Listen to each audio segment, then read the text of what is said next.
அதிபதி செய்து அழகை வேந்தனை நிதிபதி செய்த நிறைதவம் நோக்கி அதிபதி ஆதரித்து ஆக்கமது ஆக்கின் இதுபதி கொள்ளென்ற எம்பெருமானே.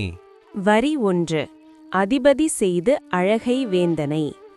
அழகாவேந்தன் குபேரன் அதிபதி ஆக்கப்பட்டான். அழகாபுரி மன்னனை தலைவனாக்கினான். வரி 2. நிதிபதி செய்த நிறைதவம் நோக்கி.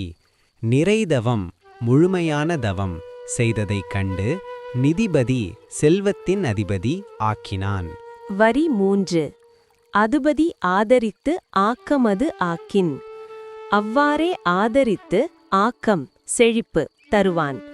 நற்செயல் செய்பவரை ஆதரிப்பான். வரி 4.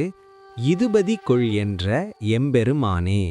இதுபதி கொள், இந்த தலைமையை ஏற்றுக்கொள் என்று கூறிய எம்பெருமான் அவனே.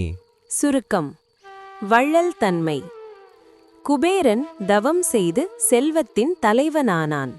அவ்வாறே நற்செயல் செய்பவர்க்கு இறைவன் தலைமை அருளுவான். தவமும் நற்செயலும் இறை அருளுக்கு வழிவகுக்கும்.